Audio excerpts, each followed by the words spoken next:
Welcome to the Motorcycle Mavericks Podcast, here in the Law Tiger studio, where we get raw and real with our good friends within the motorcycle community. So it's an absolute honor to have our guest in studio today. I'm super excited about this because we've been talking about these guys for a long time. We've known them for a good long time, and so I don't want to wait any longer. We have with us today in the studio, of course, Nick Trask. Brian, of course, is here. Brian, I don't even know your last name, dude. To me, you've been Brian. Brian Trask. Brian Trask. No, Brian Bitch. Brian Bitch. I'm just kidding. I love you, man. What is your role, by the way? What do you do for, it's like, what the fuck do you do? From bodyguard to a little bit of everything. But this guy doesn't need a bodyguard. Let's get real. He needs a babysitter is what he needs. I didn't want to say that. No, actually, the only reason this is going on is because of Brian, because I must have told Nick like 18 times about it, and he tells Brian, I don't think I'm going to do this podcast because Ari hasn't called me or reached out to me lately. I'm like, I got the text to prove it, the calls. You're one of those guys, Nick just is forgetful. No, his ADHD kicks in, and he's got a bazillion things going on. And it's not just, from the new building and moving. And he decided we're going to go racing this weekend. And it's just one thing after another. So now you just threw a whole pile of stuff at us because I was all intrigued about the building because I've heard so much about it. But what's this racing? What are you racing? You're doing the Bagger Racing League. I thought you quit that. I thought you were done. Well, we won it for 3 years. We took the cake. The championship for 3 years, and then Luke from Fueling and his rider been taking the cake all year long. So we got to go and slap him around the last race. Show him that, yeah. Show him who's boss. Well, we hope to. It's their home track, and so they got a little advantage on us. But So for your bike, who's your rider? Insane Shane Narbonne. All right, nice. That's why you were winning. You don't ride bikes for him too. You don't race bikes. No, these guys are professional. Yeah. Pro riders. We would all die. Yeah. How long have you guys been? You got worried all of a sudden. Where'd you go? How long have you guys been buddies, by the way? How far back do you go? 20-something years. Yeah. 24. Something like that, yeah. That's awesome. Yeah, we met. Do I want to know the story? I like the fact that he's trying to make it up now, or he's waiting for Brian to step in because he doesn't remember the story. He has a version and I have a version. And somewhere in the middle is the truth, right? No, it's all true. Okay. It's just different perspectives. Oh, okay. And so Brian was a corporate guy, right? And I was a mechanic in my little shop, just me working on bikes, answering the phone, doing it.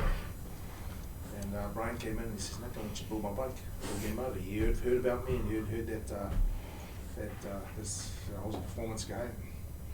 He searched me out and bought his bike, and he was his three-piece suit, walks in.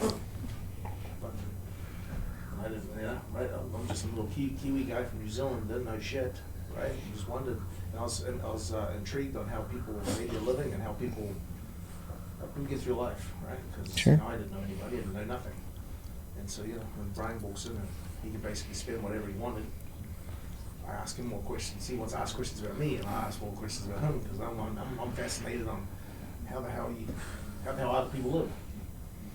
And so we became friends, and 20-something years later, we're best friends. We travel the country together, and he loves it. He's got a passion for motorcycles. Yeah. He's always had motorcycles. And So back in like 1998, 99, there was a big racing scene around Phoenix, but everybody had choppers and these bikes. So I wanted to build a bagger. So I ordered the bagger, the ugliest color that there was that year, put every single piece of chrome, every light on it to make it the sleeper bagger. Had this other company build the motor and had issues. So I happened to be in Sturgis that year, and this guy was getting my bike tuned, different pipe, telling him all my problems.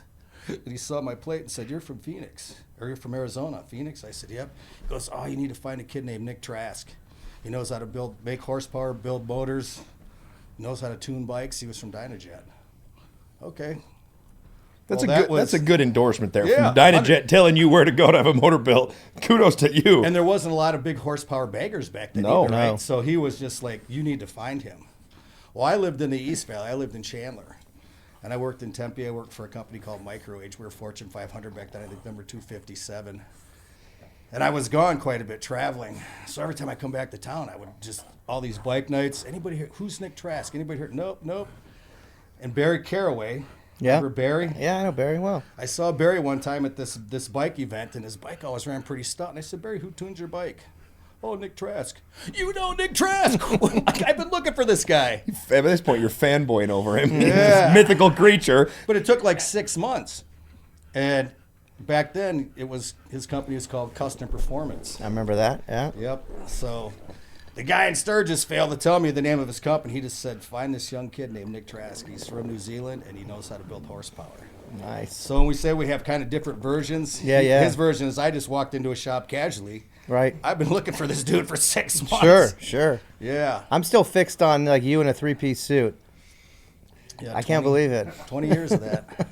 Wow. Yeah, I was director of corporate sales. Did a lot of computer sales for all just big companies. Yeah. So yeah, I did. My lunch hour, cruised to the North Valley, found out where he was. Barry gave me the address, and he was my guy, and we've been friends ever since. That's awesome. My question is, do you still have the bike you built? That first one. No, there's been a lot of bikes since then. Yeah. So you guys pretty much cross the country doing shit together. I mean, you're always moving and grooving, doing fun stuff. We've all been around the world together. Really? That's pretty. What's the craziest thing you guys ever did together? It's R-rated. This is an R-rated. Give me like a PG-13 version. Anything? Tell me. Is there a story of something y'all did? I mean, I've been with you guys obviously more He got recently. roofied in Italy, and I broke him out of hospital. Really? True story. A man or woman roofie you? It was a woman. Yeah. Don't ask the guy that got roofied. He doesn't remember. You gotta ask Nick who I roofied him. remember how, and that's about it. But we were in this nightclub in Italy, in Milan, Yeah. and the bathrooms, we had like these, I guess, second story kind of suite deals. Yeah. And the bathrooms, you had to go down the stairs and around this corner. It was kind of sketch.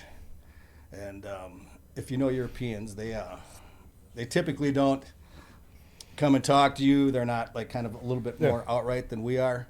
And when I came out of the bathroom, these two girls, oh, are you from America? And, they bumped into me. We had this little conversation. Next thing, we're going to drink a shot. And I'm thinking, I'm going to bring them up by our suite. This is going to be awesome.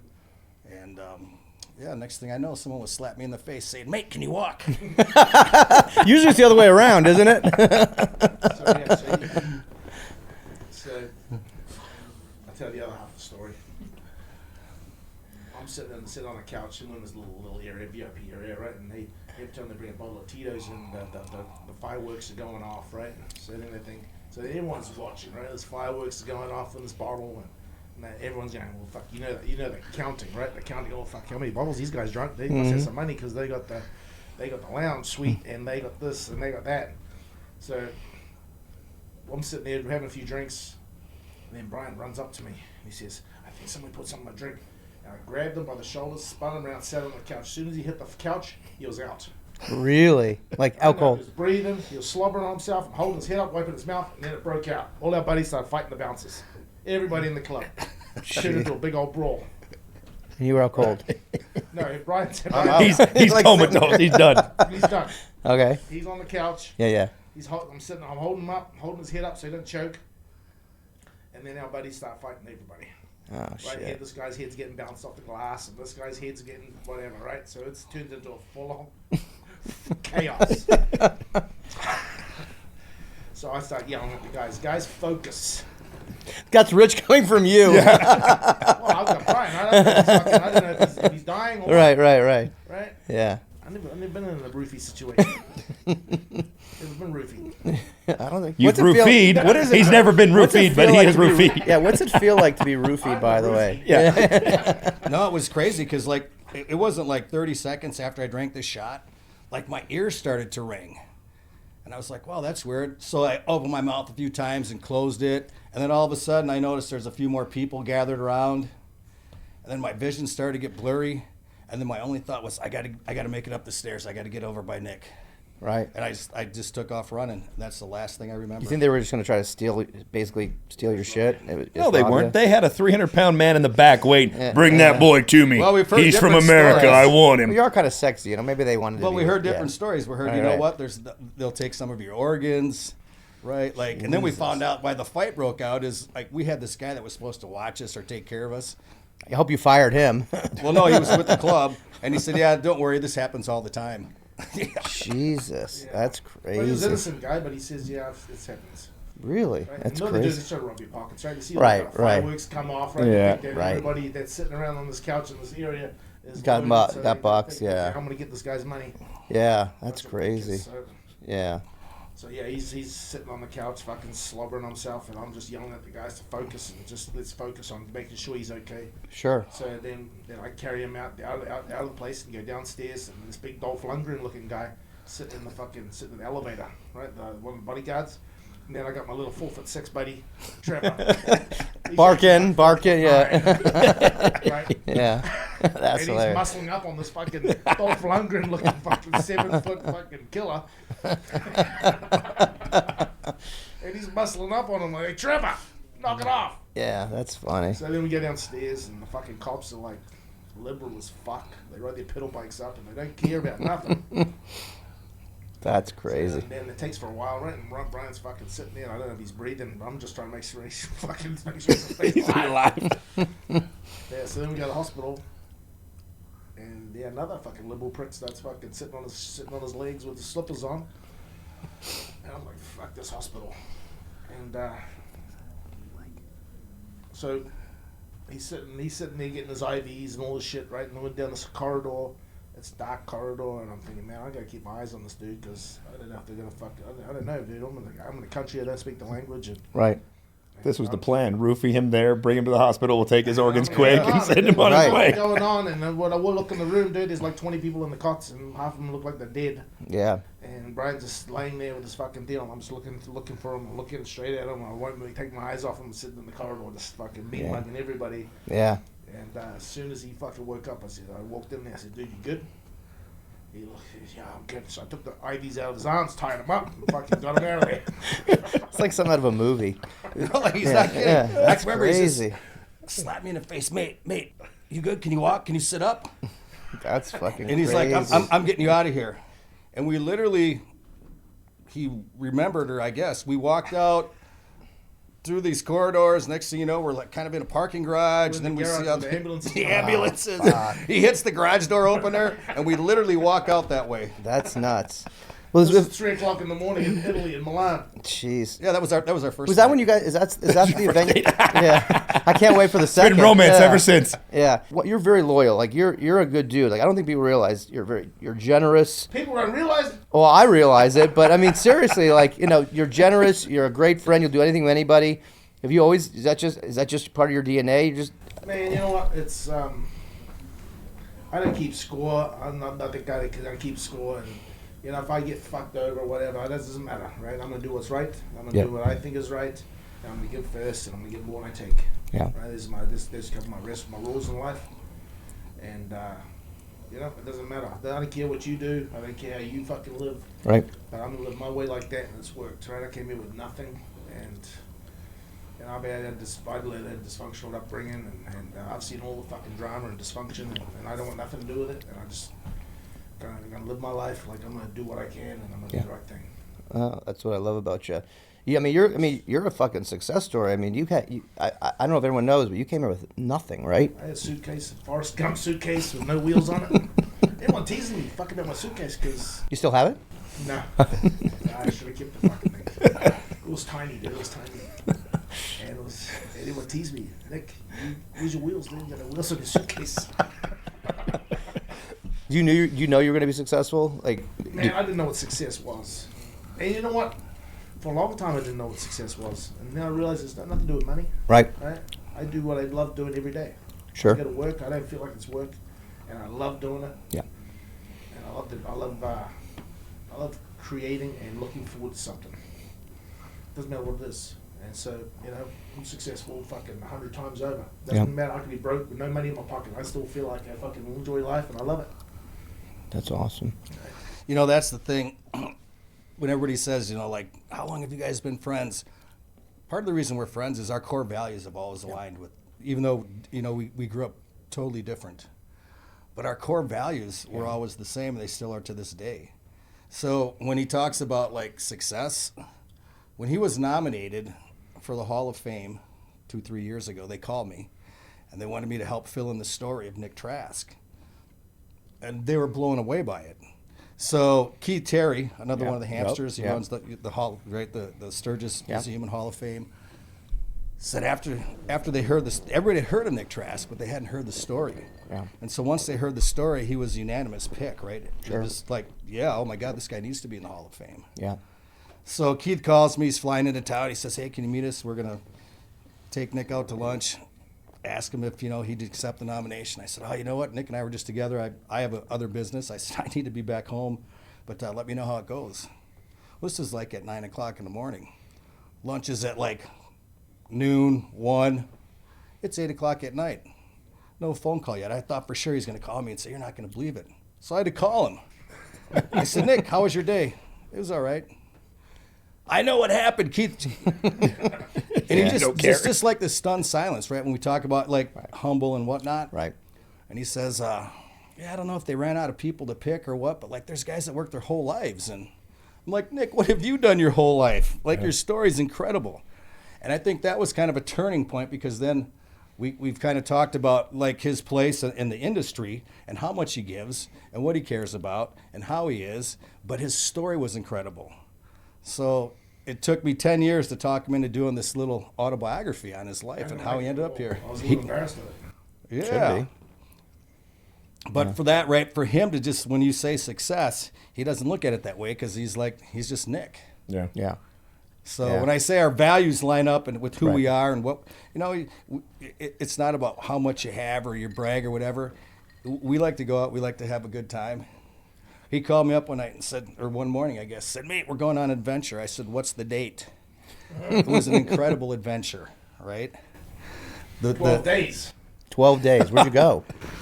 We sailed a boat from St. Thomas to fucking Key West during COVID. Good on you. Right. So all these American boats had to come back to the U.S. Right. Like COVID, right? Like seriously, we don't ask when he says we're going on an adventure. When do I have to be there, and what do I pack? You've never been on a boat before. Really? Well, you know how to not on swim? a sales you know how to boat. swim? Did you sail Okay. it? Did you captain the boat? Or did you No. have a captain? Well, we did at night. I want to say I did. And I wouldn't. You captaining a boat, I couldn't imagine that. but we- There's not much out there to hit. He Maybe might on be a all right. side. So there were supposed to be 6 people on the boat, and we were all going to take these shifts. And Nick and I were supposed to have the midnight to 5 a.m. shift. Yeah, they didn't know you guys well. Oh God. I'm telling you, it was crazy. So, like the videos and the time we had was supposed to take 8 days. It took 12. We could only run one motor. We were supposed to leave with 200 other ships or boats, but we missed the call that there was the first hurricane coming in. So we thought we were at the front. Oh God. We thought we were winning the race. That's awesome. Well, that's what it's The hurricane. Yeah. That's what it's about. It's just memories and stories. Well, hold on though. Yeah. How much lead time did you actually give him for this 12-day trip? A week. A week? Oh, that's Yeah. enough. That's enough. Roughly. Yeah. We're flying into Key West, and from Key West we're going to the Virgin Islands. That's awesome. I never met Gator, didn't know who Gator was. How well do you know him? I met him a couple of times. Hey, Dude, this is an adventure of a lifetime. that's awesome. And it's funny because I always look at him and he says, "You know what? Most people want to have an adventure of a lifetime. I want to have as many as we can pack into a lifetime." True that. And when That's I say right. we have stories and fun, Yeah. we line up and we just go. Have you guys ever done? What's the Himalayas? Yeah, Nepal. Nepal. Have you ever done that? I've looked into it. We're doing it. If you want to join us. We booked it. So same situation. So we're Yeah. doing the road to the heavens. You're right. Riding. Yeah, yeah. It's a guided ride. Yes, Yep. with Bear. You go there and it's Bear, actually White Knuckler. He runs it. Oh, yeah. They've got their own bikes there, Royal Enfield BSAs. You show up. It was interesting when I talked to him. You talk about an adventure. This guy's like, "Don't worry about any mechanical." I'm like, "Well, I'm not worried about that." He's like, "No, but you will be." He goes, "If you blow a tire, if something goes wrong," he goes, "I got 2 chase bikes that'll follow behind you. You pull up, you have no gear on your bike. You get off yours, get on his, and you go. We worry about the problems." When is it? Oh, I love it. I'm like, "This is perfect." March. You guys both have an Yeah. invite. You want to join Yeah. us? Right, it's I Daytona. know. What's It's the right date? after. Right after. It's like 13th or something. Yeah, so we go from Daytona, the Donnie Smith Show, to Arizona Bike Yeah. Week. We're doing the same thing. That's Yeah. it's the Same problem. thing. Was it 7 days? I think it's 7. 7 Well, it's like last week when you invited us to go down But to it's Mexico. Same thing. Right. You get on those and just go, and it's Yeah. all around the Himalayas. They're right around the base of, I guess you can see K2 and all of that, and see Everest. How many days? I want to say it's 7 days. Will you be out of your place by then? It doesn't matter. You're going. He's only got 27 weeks Dude, vacation. dude, you're going. You're going. That used to be the joke, right? Everybody thought I worked for Nick for years, right? People still do. Yeah.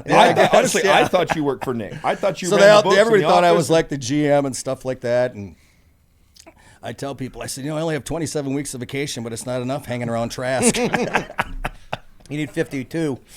So you were saying about Rocky Point? Yeah, case in point. Yeah. Just like this trip, right? That week we got invited to the offshore boat races in Key West. Nice. We got invited to SEMA, right? Ari invited us down to Mexico. It's like, all right, we can't do any of these because we're going racing next week, so we got to get things ready. But that's how every week is, and we love it. You know, you guys held up the ride for 30 minutes to Mexico from Buddy Stubbs because everyone thought you were coming. So because I had told them you guys were coming. I told you we weren't. I forgot to tell everybody. So Wait. Who held up the ride here? Yeah. So Let's clarify that I here. roll into Buddy Stubbs. Everyone's there. Sandoval's leading it. Adam Sandoval. We've got 100 people, and I get there like right at 10, like I always do, when the ride's supposed to leave because I'm always late or close to it, usually late. And then we're waiting, and then Adam's like, Adam and Paul are like, we're still waiting for Nick. I'm like, oh, that's why we haven't left yet? And this is 10:30. And I'm like, oh, I forgot to tell you guys, Nick's not coming. They're like, I said it was on me. So, but you guys missed a great time. We went and tore it up with Cruzy. You guys know Ryan Cruzy. Ryan used to work I for sent you. Nick. Did you see the videos I sent you? I hired Ryan right at school. Really? I Yeah. didn't know that. He worked for me. I got him going in this deal. Did he work for Nasty too? Nasty. So, He's a good kid. great guy. And so we rode together to Rocky Point, and that bike, that bike's awesome with with your turbo on it. Holy shit, that thing's fast. He needs an aftermarket clutch though. The thing is too much power for that stock clutch. He beats the bag off it. He does. So we had a blast. We took the Pan Ams down there. So next year you guys have to come with Did the you Pan dump Ams. yours? I did dump mine. Yes, I did. Wait. You want to go down that road about dumping bikes? Well, yes. All right. Well, The Band-Aid's been that's taken a good off. transition. So for those that aren't aware, Nick and Ari I- has a safety foundation, and he's done no shit about safety. That's right. It's all about safety. Yeah, I laid the Pan Am down. I was following them. They were going a little slow, but bottom line is I went to the side. The sand was too deep, and I don't know what the fuck I'm doing on a bike like that. Hold and I on. laid Though. it down. I think Yeah. before you tell the story, I think we Gas. actually have. As I think Justin we said, actually have a gas. video of that. We do. Like I think legit. Like why are we talking? Like we can pull Can that we video pull that up, by here. the way? I saw it. It was all over social. Yeah. It was Cruzy shared it. Yaffe shared it. I made the highlight reel for a couple of the guys. But it wasn't that bad of a fall, really. And then I did the whole Trump thing afterwards. But we went to the estuary. It was awesome. They have like this little fish Oh, yeah, place. look, here you go. There Check it is. this There we out. go. See it there. Who's shooting this? That's Cruzy's crew. Oh, someone's beside you, though. Shooting Yeah, too. and then I go, dump. There it is. Keep going. You'll see. You see Yaffe trying to ride a bagger there it is. Was that Yaffe in the bag with his feet? I know. I'm just not Look- used look to at riding your the hands. sand. I know, dude. He kind of was going a little back and forth. I ride better on the street, let's just say. And I went off to the side. Yeah, there it is. Lean back and pin it. I know. Well, douche. There it is. There it is. Do you have the one with Yaffe also? Then he was in front of me, by the way.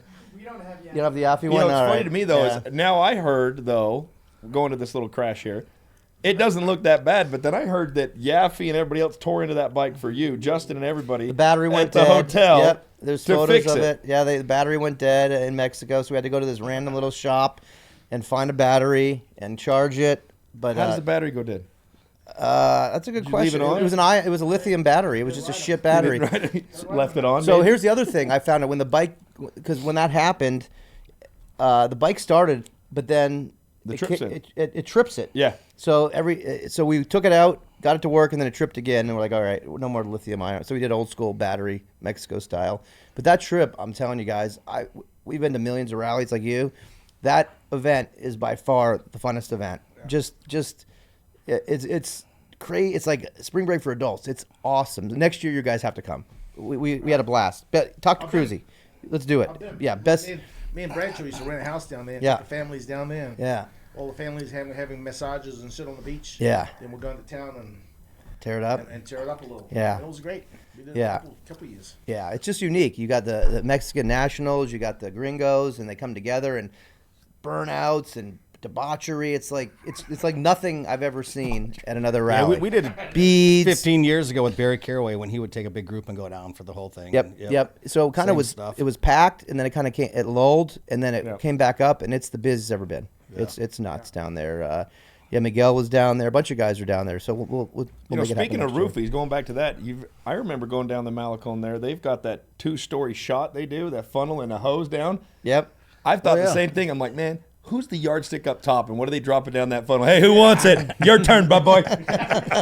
There he is. Follow him. Open up. Yeah. That's right. Yeah, there's this little girl. She was burning. They were doing burnouts. I was thinking about you, but just burning rubber and throwing water down. And this gal took out a bunch of bikes, but just got back up and kept driving. It's crazy. I mean, love it. everything goes there. She had to run, is what it was. They also- she yeah. got the bike. She had to get out of They there. also had cops and like federales and the national people, and literally every 30 miles going down there, they had like a big police presence, military presence, but it wasn't to intimidate people. It was to show that you're safe. But I don't think people realize that when they see all this police presence along the road from the border down to down. But I talked to the promoters, and they're like, no, we want people to know that we're not going to hassle you. You're not going to get pulled up by the cops. The cartel's not going to mess with you. You're fine and safe. And nothing that really ends ever up being a happens little on it. intimidating, though, when you see a truck full of guys I with know. M16s I across know. their chest, right? Yeah.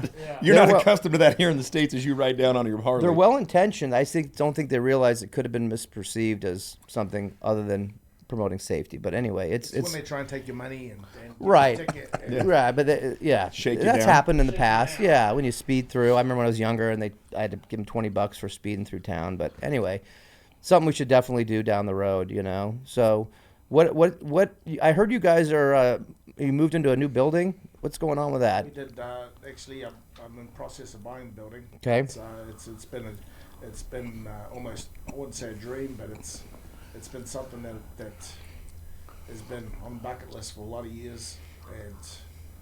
And I was looking at a building for a certain amount of money, and that money was like, okay, that dollar amount I was fixated on it, and could never find nothing, right? And as the city starts to grow and gets more and more popular, and then the prices get out of range, right? Your dream gets further and further away. So something came up, and it was an opportunity, and it was 3 times more than I ever fucking thought that I'd spend. You got to do 3 times the business now, right? And I figured it out. It's like, you know what, Nick? It doesn't matter what it is. You just got to figure it out. So I'm figuring it out, and I'm learning a lot. And it's working well. That's It's awesome. amazing, dude. You walk over there, you'll think, holy shit, man, what the hell's going on over here? I want to check it out. I haven't seen it yet. It's impressive. Yeah. Well, you had a fire, right? Like you. I had a fire, man. Let's put me out of business. When was that? No, it didn't. They fucking put hurting on me. Like, I'd have to scale way back, right? Yeah. I had 14 guys with nowhere to work, right? The neighbors burned my building down. The neighbors. They got charged arson. They couldn't determine who did it because they got camera footage of the guys running out of the building at 2 o'clock in the morning, and they couldn't pin it. So they just blamed it on a disgruntled employee. Jesus. Why'd the neighbors do it? Insurance job. Oh, I didn't know that. So it was the owners of the building. No, not the owners. So Nick leased half of it, Okay. and they had the other half. It was a restaurant restoration company. Bunch of junk. There's a bunch So they of take used- all the restaurant equipment in there and A bunch of booths and junk that tables is all and- greasy and fire ready. So you were collateral damage. Yes. The demising, the fire came across the demising wall and wiped out all my inventory, wiped out my fabrication department, wiped out my custom department. I customers motorcycles in there that I had to rebuild and prepare for nothing. Jeez. And you kept everyone employed, right? I You kept told me. everyone employed. I had 14 Good guys on going you. to work that Monday morning, and everyone thought I was going out of business. Right? Yeah. And all the haters, they throw shit out. Oh, Nick's going out, so if you want something, you come to me. Yeah, and I played it off, right? I play everything off in the back of my mind. I go, how the fuck am I going to make it through this monster? Right. How am I going to keep my guys going? Because I built this team over 20 plus years, and I had to keep my team together. I had to keep it alive, and I had to keep everyone positive and everyone thinking that they got a job. Right. As soon as they get worried and they think that things are going You're up, gonna go somewhere else. Yeah. then they're going to start looking, and then right? Then it's downhill from there. Yeah. So I kept it alive, and I had some help from a couple friends, Sure. and Brian helped me through it too, and it was a fucking headache, and my insurance was the wrong insurance, and I had a $4.5 million loss, and I got $400,000. Jesus. So you ate almost $4 million. I ate a huge shit sandwich. Holy shit. And shit sandwiches were getting fucking tasty there for a while. You grew a taste custom to it? What were you, I mean, did you I ate so many of them. Fuck. But obviously it had a positive impact. I mean, if you can get through that, right, you can get through anything, right? It's and you know what, man? I've been married with my wife for 20-something years, and She's a saint, by the way. she's fucking put up with me, and we've gone through some shit, and brutal. We could have been divorced 100 fucking times over this company, Sure. but we keep going, and She works with you, right? she works. Yeah, she does my back end. Yeah, she's awesome, by the way. Keep going. Yeah. And there's no failure in my. I don't know that word, right? Failure Right. is not even an option. Yeah. And I sleep on the fucking corner. I sweep the freeway. It doesn't matter. Yeah. So there's no failure. And so yeah, we made it through that shit storm. And then I let a guy into my company one time. I let him buy shares into my manufacturing. I didn't know how to turn a fucking machine on, but I bought a machine shop. And so I bought this machine shop from out of Prescott. And as I'm driving down the valley, driving down I-17, I get a call from a guy, Mike Holly Paulson. He says, "Nick, I need a job." And he's a machinist. Sure. So I'm like, fuck, this is working out perfect, because I didn't even know how to turn that prick on. So That sounds like Nick. I bought a fucking machine shop, but I don't know how to turn the fucker on. So I hired Mike, and he worked with me for a few years, and I let him buy into the machine shop, and he loved it, and he was passionate about it. He was from another country, so we had kind of the similar appreciation for what the USA brings, right? Right. This country's unique, and all these motherfuckers that live here don't know it. You're right. And they don't appreciate it. But there's a lot in this country to offer you. Yeah. The American dream is still there. Yeah. It's harder and harder, right? It's not prevalent. It's not easy, but it's still there, Yeah. right? Because it's the people that will buy whatever shit you make, provided, right? There's the extra income to buy your shit, Right. right? No other country has this. That's true. And people need to but they don't teach it in schools. They don't teach anything in schools. No. Well, people also don't.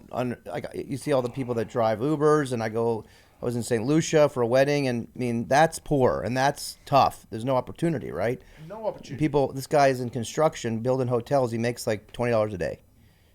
I mean, people work their asses off, and I think you're right. People haven't struggled here. They have no idea how the rest of the world lives. You know. But that's the difference, right? His passion, his commitment to follow through. There's no entitlement. Right. Right. He doesn't feel entitled one bit. No.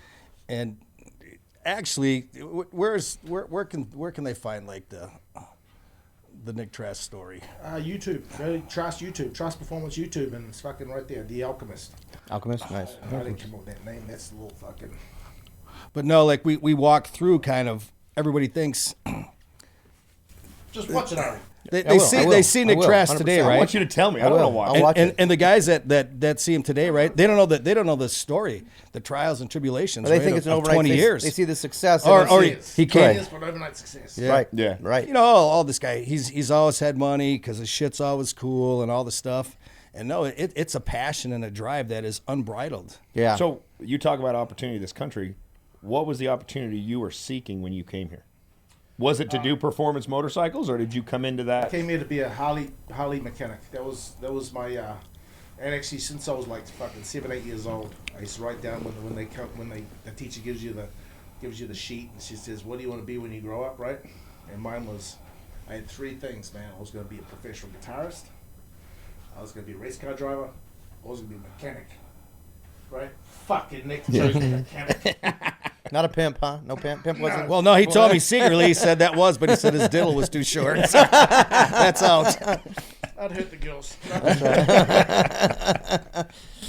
So So I picked the fucking mechanic, right? Yeah. My dad used to say, Nick, you're not gonna be a mechanic, man. You're a fucking grease monkey. You're gonna get fucking screws. You're gonna make no money. You get grease under your fingers. And I said, Dad, it doesn't matter.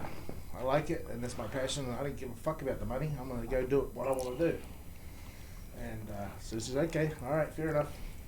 And so I went to automotive school in New Zealand. I did my apprenticeship. I left school when I was 16. And my guidance counselor said, Nick, you're going to be a dropout, you're a loser, you'll be on the dole, you'll be a fucking useless prick. And I'm like, fuck you, Jenny Griffith. Bitch. you should send her. I wonder if she's still alive. You should send her something as a gift. Okay, fuck yous. That's right. Here's a bag of dicks. So yeah, man, I came over to this country. And I did my apprenticeship in New Zealand at a Mazda dealership. Mm-hmm. Right, and did my 5 years, 8,000 hours, and making fucking nothing, making zero money. Right, I made $170 a week. 50 went to my tool bill or my account for tools. So at 120, 80 bucks went to fuel for my car. And I had to live on $40. Yeah, you're trying to live on $40. Yeah, that's crazy. From that to a multi-million-dollar business that employs tons of people, and it's Well, not quite only the that, journey. you've revolutionized the performance industry for the motorcycles. I mean, hands down, the fact that you're going right back after taking nearly a year off of bagger racing, going right back out to show them why they're winning is because you stepped aside. Not that they're better, but because you stepped down, You know they what get though? to step up. That's the dream. You know, in reality, right? It takes a team to do this, right? And you have to make sure your bikes run with no practice time and everything else, right? But his determination to say, okay, you know what? We didn't have what we wanted to do when we raced in Daytona, and I can't leave it that way, because we've talked about it. We shook hands at Daytona and said we're done. Because people don't realize it's expensive, and this isn't like you're not doing this to promote. You're doing this because you want to win, and Yeah, I mean, what profit is there? I mean, is there a market? It's a in loser. It's a loser. It's also, a lot of companies, they have, they claim themselves as being this company, that company, but they're going to prove it, right? Right. Right. We've proved it time and time again in all the different racing motorsports. And so I want to show the guys, this is dependable. Our turbochargers kits are dependable. They're bolt-on. You can compete with anybody, right?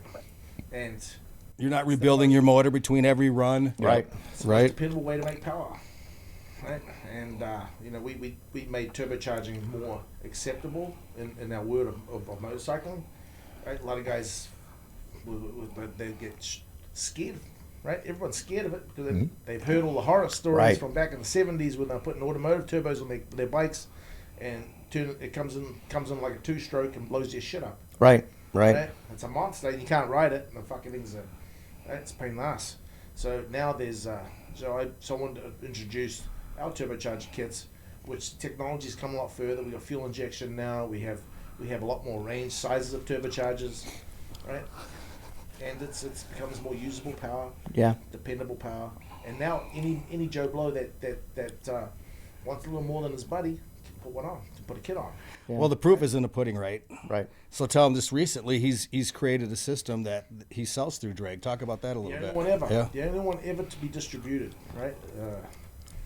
Through Le Mans Corporation or through any distributor is our Trask Turbo system through Le Mans Corp, and we built it for them, and only a drag dealer can buy it. Okay. Right, but never has that been offered, right? Because of the reliability issues, primarily. Well, there's probably a ton of questions from everybody else's Right. mind. Everyone's Right. scared. Everyone's scared of it. And But here's the cool thing. They came to Nick 5 years ago and said, Nick, you've got to figure out a way to put it in the catalog for us. You've got to figure out a way. So they saw the reliability, the dependability, right? All the advantages, right? The cost per horsepower, all of it. And Nick did that. Well, it sounds like you've also built the ability for a normal dealer to know how to do it. Because I look at that and go, how in the world did you bolt that on there and get that to work the right way? But if it's going through drag now, bolt on. It's a bolt-on. Your certified mechanic that knows what they're doing can put this on for you. You don't have to be running down. Now, granted, we want them to come to you, but they don't have to ship their bike here to Phoenix to come meet with you, get on the list. Put on an 8-hour day. Yeah. 6 to 8 hours. A proficient mechanic can put the kit on if he's never put one on before, and be at the bar that night, or go for a cruise or whatever.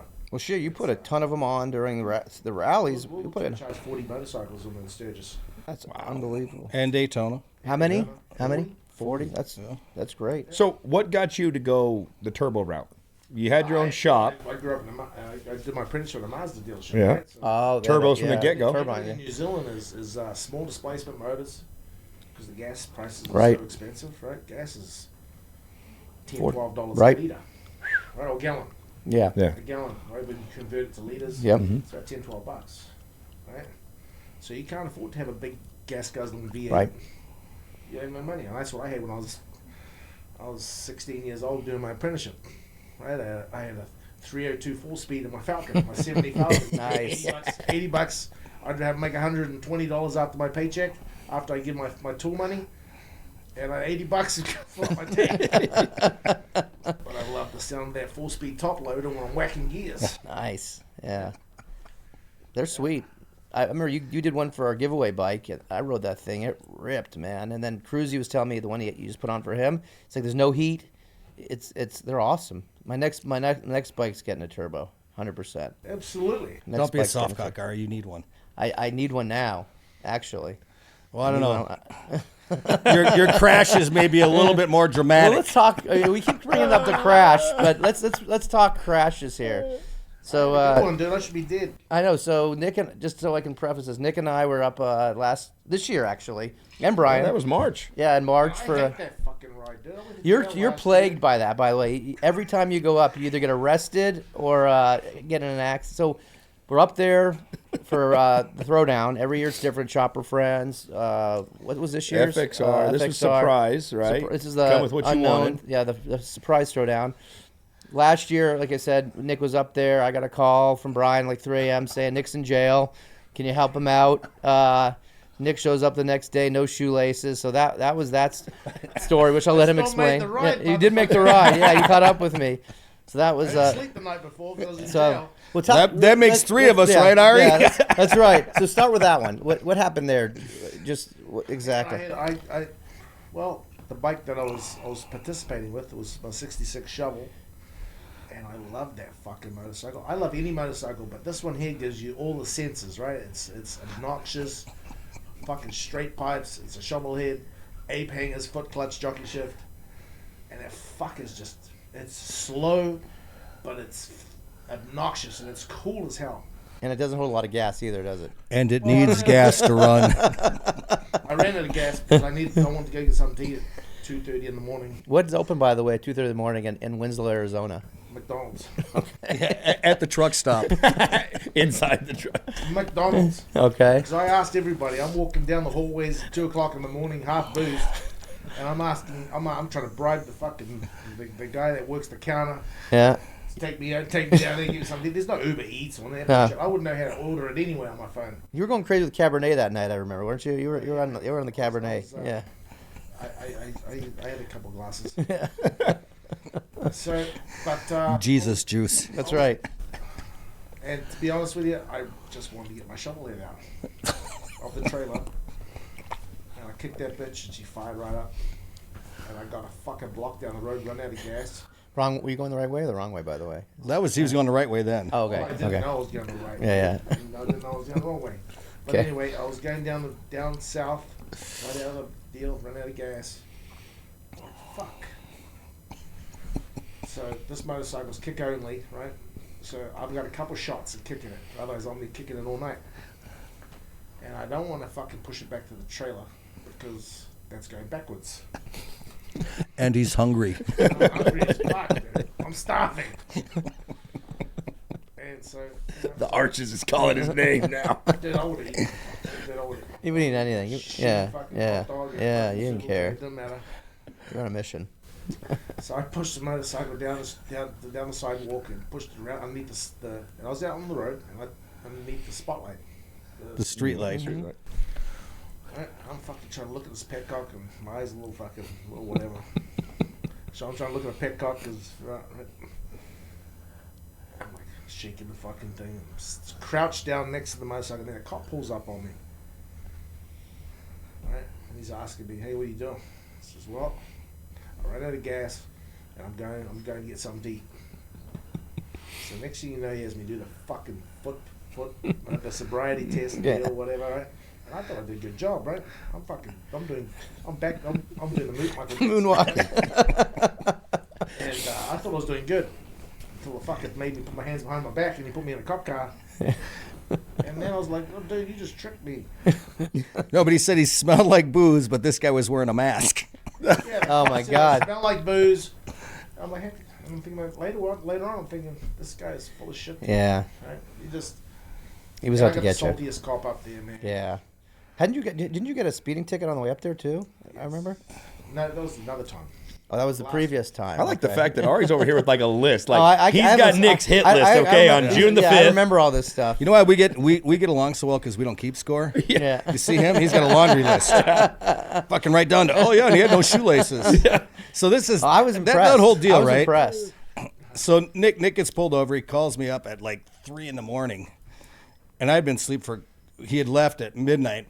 I guess we were sitting in my room drinking, talking about stuff. And he calls me up at 3 and says, I'm in jail. And I go, fuck you. It's a joke, right? Yeah.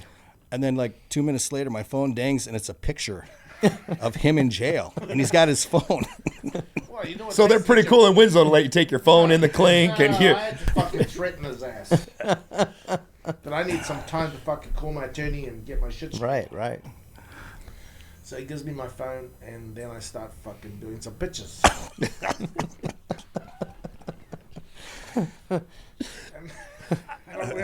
I like how it's plural pictures, but he won't go into detail on what the pictures are. Dude, he hand drew. He wanted me to go get the bike, and he hand drew this map. Here's the trailer. Here, oh my, it was hilarious.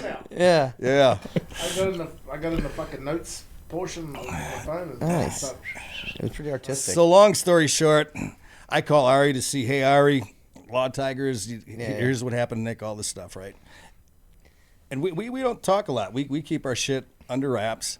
That next morning, everybody's taking pictures, asking me where Nick's at. I'm secretly in his room trying to pack up his stuff and put it into our trailer. And I know he's in jail, and Ari knows, and Paul knows. They're the only ones, right? And they all agree not to say a word. Sounds like we got some loose lips going on here between two guys. Yeah. I was like a well-fucked pussy. His name should be Honda because everybody rides him. So anyway, I'm able to sneak away. You know, I got the truck, I got the trailer now. I figured out where his bike was at, but I couldn't go pick up the bike. So he calls me and he says, come get me, motherfucker. And I'm like, okay. And someone parked behind the trailer. I couldn't back it up. I didn't know whose van it was. I know that. And everybody's asking me where Nick's at. And, you know, I'm like, oh, I'm not sure. I just saw him not too long ago. I was getting out of the shower, right? Like, so he starts walking. Tell him how this worked out. Yeah, I'm in jail with these fuck ups. Right? They look at my dog and they do the whole thing. And then they put me in this this orange uniform and fucking some holes in it, and they give me this holy blanket. And I'm like, man, how the fuck did I get here? But anyway, I want to make the most of it, right? So I get in the clink and I'm starting talking to a couple of guys. It's fucking 4 or 5 o'clock in the morning. I'm tired. And these guys fucking sleeping on the concrete wrapped in their blanket, right? I'm like, fuck that. I don't sleep on the concrete. And then the food comes in and it's some shitty ass food. Fucking, so I give that away. And I'm starving, dude, by the way. Right, you haven't eaten yet. Well, no, because he got arrested in Winslow, but they took him to Holbrook. Oh, you're kidding? Yeah, that's where the prison's at for the bad guys. So I'm there, man, and I'm processed, and I'm thinking, oh fuck, they got fried bread around here. They got good fried stuff. bread. So I want some fucking fried bread. So I asked the guy, come on, man, I'll buy everyone fried bread. Come on, man, come on. You have my credit card. Yeah. I had $800 in my pocket. They took that. Come on, I'll buy everyone fried bread. And dude, they're the shittiest fucking guys. Their energy is shit. I'm like, man, I couldn't do it. I couldn't do it. All right, so get to the story about you getting out and walking So out. they let me out of there at fucking whatever o'clock, 9 o'clock in the morning, and it's cold as fuck. I only got a t-shirt on, so I start walking out of the place, and then some tweaker's walking next to me, and then he says, "No, I'm going this way." So I said, "Okay, well, I'm not gonna get right with you." So I walk out on the street, I stick my thumb out, and I'm a mile and a half from town, 2 miles from town. I'm like, fucking freezing, man. And there's a sign by every prison: "Don't pick up Don't pick up hitchhikers." hitchhikers. Yeah. So I'm walking down the side of the road, my thumb out, no one's picking me up. So I see this truck, the semi-truck, that's sitting on the side of the road. So I walk up to the semi-truck, and there's something on the driver. So I wait by the semi-truck and put my thumb out. This car pulls up. I jump in the back. Yeah. They had a little puppy inside there, so you get in the puppy, and I'm patting the puppy. I'm loving life. That's awesome. They take me to town, drop me off at a restaurant. I offered to buy them all lunch or breakfast. They didn't. They said no, we're good. I got their phone number, and so I went inside and ordered some dinner. Wait for them to come pick me up. Got your fry bread. And you still made it on the ride. I mean, you caught up. And we got to get my bike out of jail next. That's true. Yeah. Yeah. And no shoelaces. I'm like, why is this guy not wearing shoelaces? It made sense. That's a telltale sign not to pick up a hitchhiker when he doesn't have shoelaces. Anybody can stand and- by a truck, apparently. Yeah, but the reason, right? They were afraid he was going to hang himself, I guess, so they take your he likes shoelaces. Yeah, it so clearly much. they don't know you. Yeah. So that was last year. That was 2 years ago. 2 years ago. Let's talk. Was that 2 years ago? That was Yeah, it last was- year. Here No. comes the scorecard. That was 2 years ago. Was it 2 years ago? Yeah, the crash was this last year. Okay. Well, this year. This Still year, the same. what- Yeah. yeah. Okay. So this year. So what? So What happened this year? we had a great time. You and I rip away. I'm behind Well, what are you you. riding this year, though? I'm riding a bike that's fucking 3 inches off the ground. It's more of a street drag ride. Yeah. Bike. Okay. Yeah. But I'm all overconfident, right? I'm used to riding shit boxes since I was little, and I ride anything. So I'm all overconfident, and I'm wearing a helmet. It's cold as fuck. As every year. And There's snow on the And ground. luckily, a pretty beefy jacket also. Jacket Yeah. at Verona show in Italy. Yeah. It's a big heavy duty jacket Yeah. with pads and a little shit all over it. You usually don't wear. You usually wear like hoodies and shit, right? Hoodies Yeah, or but it's sweatshirts. cold. Yeah. Yeah. So it's in a Yeah. little jacket I got, so I put it Yeah. on, and that fucking jacket and that helmet saved my It life. did. dude. Yeah. Fucking- So here's the deal. After we got his bike out of Hawk last year, and you have to pay cash and do all these Of things, course. right? We talked to each other. We say, you know what? Fuck that place. Fuck it. We're not going back. The ride is shitty. It's fucking cold. We're busy as shit. Arizona Bike Week. Ari's calling me. Are you guys coming? I said, nope, we're not doing the ride. We saw everybody the week before, right? Nope, we're not doing the ride. Nick's like, fuck that place. I'm not doing the ride. The day before I get a call, it's Nick Trask on my phone. What's up, mate? Fucking they weaseled me into it. I'm fucking sitting here having lunch. I'm going to do the ride. Going on an adventure. I called you actually in a Yeah. couple days. I'm like, come on, just come. It'll be fun. I said, Have a dude, we blast." agreed not to do it. Something bad. There's like bad juju on this whole fucking thing. I said, Nick, you got a DUI last year. Be good, right? If something happens. He goes, mate, I'll be good. Don't worry about it. Sure you can't make it? Fuck that ride. I'm not going. So when you say, what's my role? Right here. Voice of reason. Yes. It's obviously not strong enough. I rode a road glide up the hill. I Yeah. rode up there on my road glide. Yeah. That whole ass. I'll be good. Drive it up, put it in the trailer, and ride my shitty motorcycle down the hill. Yeah. And it's super fast. Yeah. We were going fast. Yeah. And yeah, that last corner, man, going into Strawberry, Yeah. that last corner, it's like a 15, 20 mile. The 20-mile corner. You Yeah. know, when you drop into it at 90, Yeah. after slowing down from 130, Yeah. I wasn't going 130. That was just Nick, by the way. You've never got 130 Yeah, in your yeah, life. right. I'm fucking following you, so I went Ah, there we go. There we go. Girl. Well, those turbo motors, they want to get going. They ride pretty good, but you No, but in that cold weather, especially, right? Yeah. Like it, They need the heat. They need to go. to build the horsepower. Yeah. You just want to run. Yeah. So I'm behind him, and I downshift. You're way behind. Say it Wait, right. I wasn't that far behind. I was close enough to Dude, see it happen. he I fucking was hit close the enough- rail, tumbled, rolled, and was walking Yeah, back by the was- time you got there. I was close enough to see the whole thing happen. And I downshifted into, I think, third, and you were still in fourth, I think. Or Fifth. fifth. They didn't even see me go in the corner. I saw you go in the corner, trust me. It was like slow motion. And I was freaking out. Like I thought he was dead. I thought he was dead.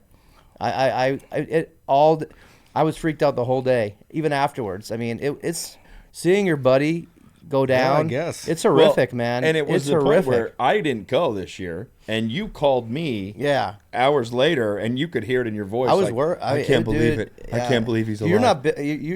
You're not like you're like rubber or something. I don't know how you walked away from that. Dude, and I had that guardrail at 75. And then the bike kept going. It ghosted. I had to go into the. I went into the On the opposing bike, traffic. the frame. Yeah, I went into the opposing traffic lane because the bike ghosted across the oncoming traffic lane. I almost hit his bike. So go back here a second. So you went into the guardrail on the right-hand side. Well, what happened was all day long, because I'm riding a lowered motorcycle, I can see the corner. So I know I know how fast the whole corner. I can see the corner. I know how fast I can go around the corner. Yeah. With my foot using it as a gauge and my foot peg. It's very scientific. The grind pattern is all it is. It's the got a grind big pattern. tire on the back too, right? Was it what? No. I thought it was. Oh, was it? I thought it was bigger. But the thing Yeah. is, man, when you're running with a helmet on and you're doing 130 mile an hour and you slow down to 90, you think you stopped. Well, 90 going into a 20 mile an hour corner is still way too fast. Yeah. You think?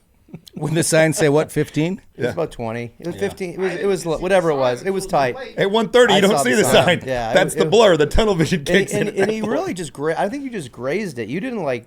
I think you kind of grazed it. You didn't like. You kind of the turn was there. Well, and you then, said and you then, bent the frame, so you didn't graze it. You had to well, hit no. I think some- I thought you grazed it. Oh, yeah. Yeah. I mean, and he rolled like. I mean, it was. I'm telling you. So did you go I don't know out how he of walked the away from roadway, it. or did you stay in the roadway? Stayed in the roadway. Okay. That's what guardrails are for. Well, yeah. But I could see him hitting the guardrail and Yeah. catapulting off it. I remember everything. Like when I was going into the corner, I remember going, I'm on the primary, it's skating right now. Holy shit, I can't scrub off enough speed. Holy fuck. Laying it over, Yeah. skating into the guardrail, and fucking tumbling and thinking to myself, I'm that guy that crashes on a ride. And holy fuck, when is this gonna stop? Yeah. I had no control, dude. I was just tumbling, scraping. Yeah. Right? My shoes got blowed off 20 feet back. I did put your shoes back on for you if you don't remember.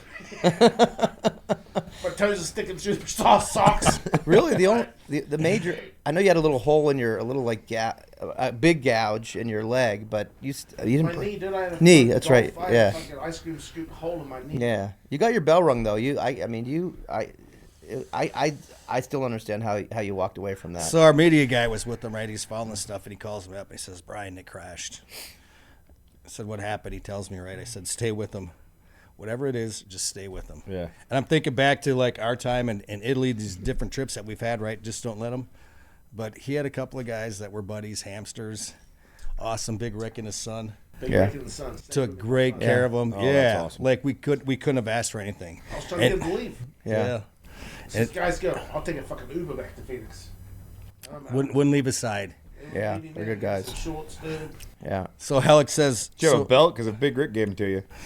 yeah. The sun's shorts. Okay, I was going to say, he's a big man. And they were elastic because I couldn't fucking tie nothing up, dude. My hands were fucked. Yeah. So Alex says, so what do you want me to do? Big Rick's got him. I said, make sure his bike gets in the trailer and gets the fuck out of there. Yeah, we got out before the That's cops all. got there. They was gone. My bike Yeah. was gone. Susie took it down the hill. Cops showed up. Yep. We're like, They were looking for the bike. yeah. Now, it's not like we've had a lot of practice in this stuff, but we know to get rid of material. right? Yeah. Get rid of the evidence. Yeah, that bike was fucked. We rolled it across the street. Yeah. Is it? Did you get it going back together? You ridden it since? That's good as gold. Good for you. Yep. Yeah. And guess what? I think he missed maybe one day of Arizona Bike Dude, Week. he was out at the hideaway at the roadhouse the next day. Yeah, we were set up. I think one day, right? Yeah. Dude, I didn't break any ribs, but all the cartilage between each rib was ripped. I didn't know that. So I couldn't breathe. And you know, I was in the ambulance. They fucking, they were walking the ambulance in, and I didn't like to be a pussy, dude. So I'm fucking trying to fucking, like, not show that I'm busted up good. And, I'm trying to walk to the ambulance, man. I'm doing everything I can to get in that prick. You were lightheaded, weren't you? I remember you were a little, yeah, you were fuzzy. Dude, I was so fucked. My hands were freezing cold, never had gloves on, so they were all chewed up. Were you concussed? And, Yes. Yeah. I'm sitting in the ambulance, and I can barely breathe, dude. Like really short breaths, really short breaths, and they're getting harder and harder. And that, I didn't realize that was because my ribs were, the cartilage was all Yeah, fucking messed the up. ribs and Sure. The swelling and all the shit. And so they start talking Morse code between each other when we're driving to the hospital. and it looked like that he was ready to get the fucking thing out and stab me in the chest, right? To Yeah. breathe. Mm-hmm. Because they thought my lungs were filling up with blood. Right. And I'm like, I caught it, dude, and I says, no, I'm good. I can barely breathe, right? Bleeding from his ears. I was saying, is it getting harder to breathe? No, that's good. It is getting harder to breathe, dude. I'm like short breaths. Jesus. But I hate needles more. Yeah. It wasn't a needle, dude. Dude, that's one of those things that they. Yeah, that's a straw. Yeah. That's a straw from McDonald's. No, that's what I'm saying. PVC pipe. I hate needles. When you see something that big, He's like passed out. He still doesn't have the thing in his Stabbed me chest. in the chest with a big pin. When did it get better? You finally started feeling better later in the day, the next day? The breathing part. Fucking week later. Oh, fuck. There it is. Jesus. Dude, and then the bruising comes in and all this shit, dude. Yeah. You're a trooper, man. You're a trooper. I call him every day, mate, how are you? Fit as a fiddle. Except for the big ice cream scoop out of my knee. Yeah, that was deep. My ribs are all messed up. It was like an inch But deep, I'm wasn't always it? going to Yeah. say I'm Yeah. fit as a fiddle. Yeah. But you know, it's funny, right? We talk about like our friendship and how we are. And I would say to Nick in the early days, I said, you know what, you're a motorcycle mechanic. But when we talk about business and people, as a leader, you can never have a bad day. It doesn't matter. Because if you have a bad day, you're telling every one of your employees you can have a bad day. And since those times, right, and we used to spend how many hours together every weekend, right? Schooling, talking about business, leadership, right? Commitment, like hundreds, thousands of hours probably, right? All right. So, let's talk a little bit about the dynamic with you and your wife, because I don't know if I could work with my wife. Honestly, I love my wife, but she tells me what to do at home. I don't know if I want her to tell me what to do at work. But how'd that come to be, and what is that like? It's working with so your wife? hard, man. It's so hard working with your wife, but she keeps me in my box, right? I'm a little fucking unique, a little colorful, and I like this, and I need my box, and yeah. So it's working out good. She's smart. She's not formally educated like I'm not either. Just learn it as you go type thing, and She's a dog. She's a worker. She's a dog. I can tell you, right, being friends for 20-some years and all the shit that we've been through. Sure. Like the fire. When the fire happened, Nick was out the next day. Heather was out the next day. His two boys. Our good buddy Jeff, who was the GM at the time, and myself were the only ones digging through the rubble. His wife was doesn't right matter. there. Doesn't matter. She'll sweep the freeway too. Yeah. She's awesome. a dog. How'd you meet, by the way? How'd you guys meet? It was a brothel. Don't tell her that. You know what? Oh, you were at the brothel. You were the one. Yeah. You know, it's funny though. I We've was the said man. this. He was a couple working of different the number times, on but like shift. this is in the autobiography. You know, Yeah. Heather's got a big role, and she's obviously his partner. And Yeah. but yeah. So if you go to it, Ari, I'm telling you, I'm gonna Lionel, check same it out. thing. Yeah. Yeah. Check it out. She's in there. She'll tell you the story of how they met, which is kind of funny. Yeah. But yeah, it's But she's been there every step of the way. That's incredible. Yeah. And so, But he's always thanked her. He's Yeah. always given her the credit, and the credit is well deserved, obviously. It's good. It's been good. It's been a fucking high headache, man. Anyone tries to work with their wife, think it's easy. You're full of shit. do you bring the work home? Do you talk about work? Yeah, how do you not? I mean, You can't not, right? Yeah. And my kids grew up in my company, and right, so she put up with me, dude. She got a C-section of my first kid back in 2006, and she got home from the hospital. Her mum came into town to help her out, and she was home for an hour, dude. And I was on the plane to Sturgis, Jeez. right? Trying to explain that to your old lady, Right. That you got commitments that you got to get done. Right. Right, I was, and that was, I missed most of my kids' life growing up because I was fucking focused on my company and focused on not failing and building our company and Putting food on the table, all Sure. the things that we talk about.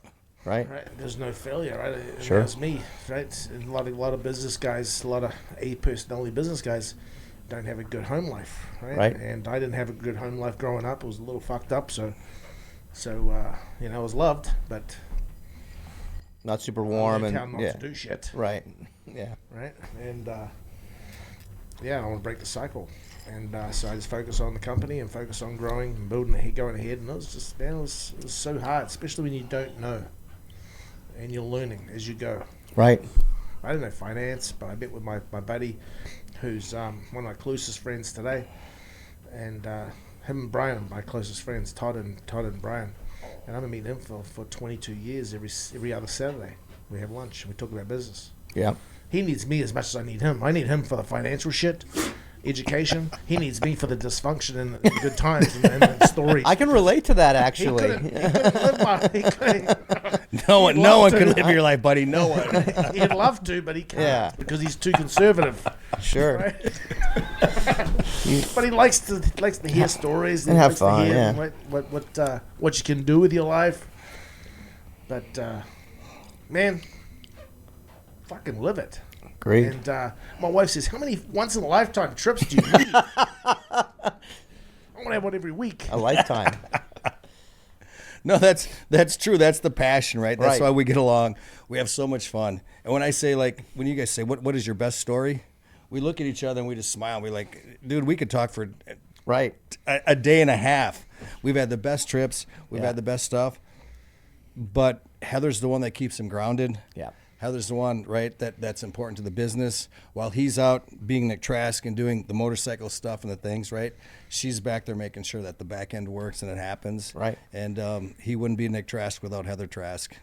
Well Amen, said. brother. Well said. She's a doll. My wife loves her. She's a doll. Great gal. Great woman. Now, are the kids involved in the business? My kid, actually, my oldest kid, he's going to college. He's actually doing community college, and he's going to college to be an engineer. He wants to be an electrical engineer. Nice. He's one of those kids that's fucking like super smart, remembers everything, and can read. Right, just from since he was like little, he always want input. Right, like that robot Johnny Five. Input, need input. Right. He's asking questions. He'll wear you out asking questions. And so his whole life he just takes in information and he Right. remembers it and he retains it. So I says, man, you don't need your hands to do. You don't need your hands to make a living for you. You just use your brain. Dude, Yeah. He's got a brain and a half. And he's a little ADHD too, but his fucking brain's amazing. And so my youngest son, he's working at a machine shop right now. And same thing, he's a little bit like me. He wasn't the school thing and being taught shit that you're not interested in was difficult for him to stay focused on, especially when you're ADHD. Me and my wife have ADHD, and my kids got it right. Surprise, surprise. No, matter of fact, they're off the charts. Like, literally, they're off the chart. No one's seen nothing. No one's seen the chart. It's fucked up like They're doing studies on you every other year, testing You the know what, family. man? It holds you back, but it's also a gift. It's true. No, it's truly a gift. Yeah. A lot of ADHD people are fucking creative. Yeah. And Yeah. some of the most powerful guys in the world is Yeah. fucking guys that can't focus. Yeah. I took Adderall for years for it. I couldn't stay focused. For 10 years I took it. Yeah. And I was a teacher and I had kids like that and the coolest kids and the most creative kids were the ADHD, but they needed to be engaged, use their hands, do active work. And But it's Yeah, crazy, yeah. right? When you see Nick's kids, they remind me. I've seen them. Yeah. They grew up their whole life. yeah. They're not lazy. They're No. inquisitive. They want to know, right? Yeah. And then I would show up at the house, and all of a sudden, from tearing apart like little scooters and mini bikes, and now cars, and their passion and what they believe. Like, it's just crazy how they have the same genes that Yeah. that Nick has, right? Yeah. And when I tell you they are not lazy, those kids are creative. They're thinking. Yeah. They both have cars and they're racing on the track and they want to do like crazy things. And they have. They all got V8 4-speeds. Hey. too. Yeah. Oh yeah. 6-speed. They all Yeah. manual. I tell them now driving manual transmission. I would teach them automatic because that's just lazy. Yes. I grew up on that. So I teach my kids that drive V8 cars. Nice. And I teach them how to do donuts. I teach them all the shit you're not supposed to do. I teach them it because I don't want them to get with their friends, get crazy, and not be able to control it. Right. Right. So my kid comes with me. He's got his Mustang 50, whatever the fuck it is, and he says, "Dad, I want to do donuts." And I says, "Well, put your old tires on the back, and we'll go down by the shop and we'll do some donuts." Nice. What dad says that? right? What dad says, go get on old tires and let's go rip them. Yeah. long Usually they go, don't you do that. Don't Yeah. you? And I tease them all the time. Watch out. You're going to knock your wheels off it. You're going to be that kid leaving a meet and you grab a couple of gears and it gets away from you and knock the wheels off.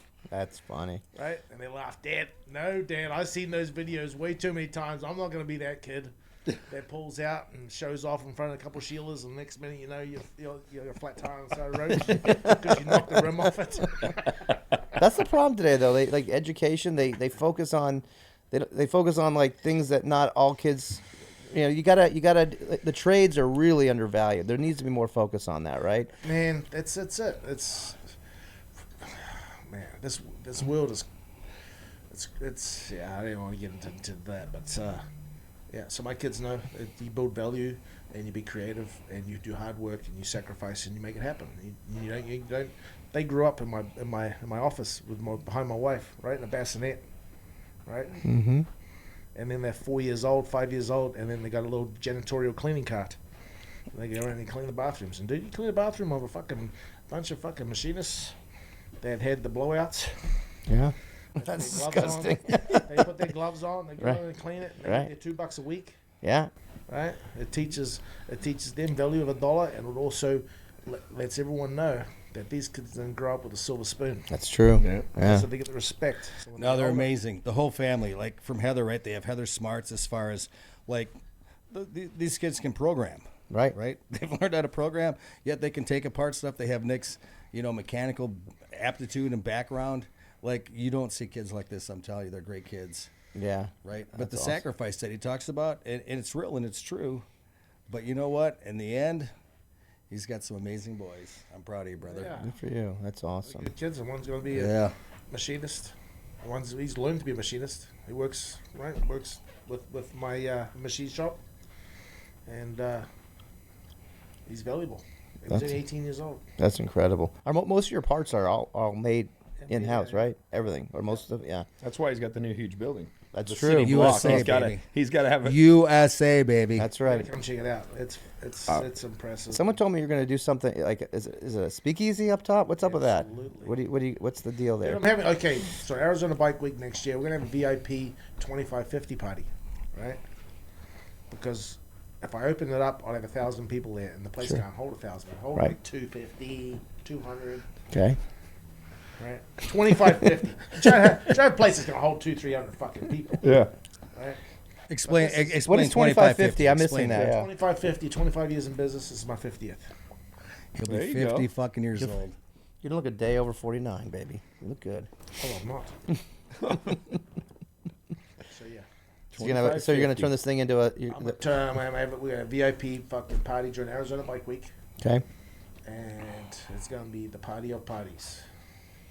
Nice. Roofie's Nick- not included. Hey, Nick Trask style. Just don't give it to No, Brian. no, listen to me. Nick Trask style, right? He never does anything half-ass. That's true. From any time that we show up to any event, any rally, whatever it is, right? It's never cheesy, right? And that's been his core and how he's run his business. Yeah. You look at like from day one when he just had a pickup truck and a trailer. It might have not been the best pickup or the best trailer, but god damn it looked fucking badass and it was cool and everybody recognized it. Yeah. To today where, we roll in with this 45-foot toter home. We have the semi, all the cool stuff. And it's hard work and it's preparation. Oh, yeah. And he's not lazy. Sure. But he will not put anything out there that is not cool. Like his parts. He says, Oh, to me, they're he goes, amazing. dude, I'm not making parts to sell parts. I'm making cool shit. And I hope people love it and they buy it. But I'm going to have the best quality, the best parts. But I'm not just doing it for the money. Right. I want to make the cool shit. I won't do something for money. So this party, right, 2550, you think about it. You think about where he's come from. And if you go back and you look at the YouTube stuff and where he's, you see the history of it, it's going to be badass. Oh, yeah. Yeah. And I'm just sorry, Ari, that you're probably not going to be invited. Damn. Lionel, you're in. I got my invitation. It's funny because I sent out a blanket email to all the hamsters. They're all invited. So I got to scale back on some friends. Fuck, the place can only hold like 200, 250. Yeah. No, you know what? It's just the start. When you say like the speakeasy, right? Yeah. Yeah. Right? from a guy that's scrapped for everything, and to think like where we're at. The first time he called me, right, to look at the building, I looked at I gave him a hug. I said, dude, I'm so proud from where you started and to where, like, look at this. This is fucking amazing. It's Amazing. like 50,000 feet. It's a massive. 53,000 square That's like feet. 1, 2, 3. That's 4 times bigger than my building. That's crazy. Hey, the dog gets tired walking around that place. I can imagine Where the so. dogs out, dude. Yeah. Jesus. Hey, you know what? Speaking of dogs, let's talk about the dog stuff for a minute. Yeah, what's up with you and dogs? I'm passionate. I like to support. And it's what means something to me. People come to you and they go, "Man, I want this, I want that, I want you to support me on this." And I don't agree with a lot of shit. Right? Kids, and dogs, and women. I'm all about it, right? So it's a couple of times I drive around and it says, man, I love my dogs, and people can be shitty at times. I love people, but people can be cunts, right? So I was like, fuck people, I like dogs. So I was just like, fuck you, I like dogs. And I thought about it, driving home from Sturgis, was driving somewhere. I said, I want to make a t-shirt up. I said, fuck you, I like dogs. And I think the money. Someone told me the money goes to charity, right? All the money from these shirts, the whole thing, right? I pay for the cost of the shirts, but whatever I get from the shirt, and I said, these are only shirts that I don't give away. I'll buy it and I'll give it away, but the money goes to the Dog Foundation. I think it's the only shirt I've had to pay for in 20 years. You've paid in other ways, though, I'm sure. No, I'm telling you, there is no compromise, and that's his passion. And guess what? Amazing. I'm all about it. Where do you get those, by the way? Get them on the website. Oh, you get them on your website? Yeah. Nice. And an event. I think were they at events too? You sell them at events? Dog Foundations. Yeah. And especially Frenchie rescues. You sell them at events too? Yes. Very cool. Very cool. Yeah. I got Frenchies and I love them. They're the most. To me, I've had all kinds of dogs. But Frenchies, they're unique, man. They got personalities that are unique. Are they? And they're quirky. And, you know what? This is no bullshit. Loving. Nick, let me just tell this story, right? A couple years ago, he's taking the whole family back. They're going to New Zealand. They're going to be gone for a month.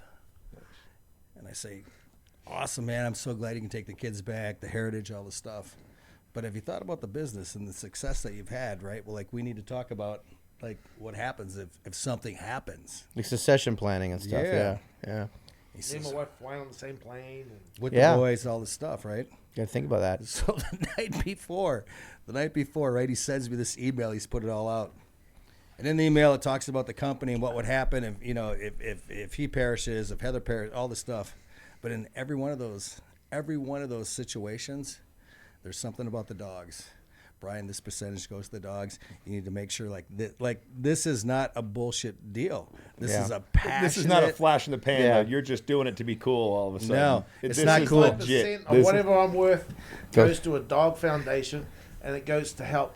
So my idea is I'm gonna have a little doggy dude ranch, right, for the dogs. They get pampered, and people bring their dogs. These are the spoiled dogs. Right, they get their pampered, and all the money from that pampering goes to the Salvation Dog down the street, my other place, that's a rescue for the other dogs, right?